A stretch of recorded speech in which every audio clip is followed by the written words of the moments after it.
We, the jury, find the defendant, Kyle H. Rittenhouse, not guilty. Collapsing to the floor upon hearing the final verdict, Kyle Rittenhouse was acquitted on Friday on all 5 charges relating to his fatal shooting of 2 men and wounding of a third with a semi-automatic rifle during chaotic racial justice protests last year in Kenosha, Wisconsin.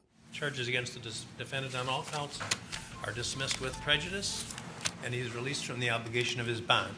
After the verdict, defense attorney Mark Richards said he was relieved and grateful after the jury determined his client had acted in self-defense.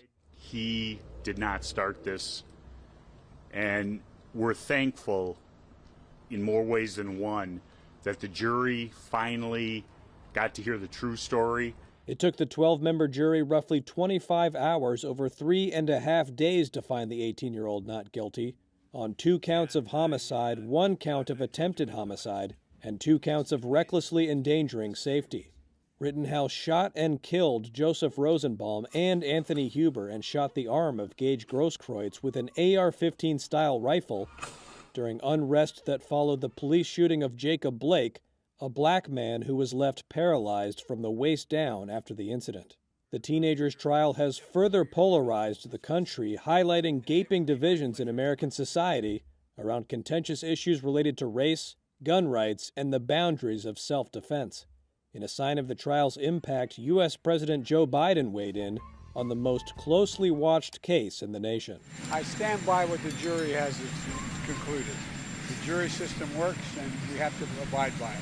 Amid a heavy law enforcement presence, several dozen protesters gathered outside the courthouse after the verdict was read, some in support of Rittenhouse, and others expressing disappointment. Brandon Lesko said he traveled from Los Angeles, California to be there. I was very pleased. It's just. That's what makes me want to be an American, is to get just verdicts from jurors. Prince Mapp traveled to Kenosha from New York City. I wasn't shocked. I wasn't surprised at all. The judge set the tone. The verdict has been met with outrage by many on the left who view Rittenhouse as a reckless vigilante who provoked the violent encounters.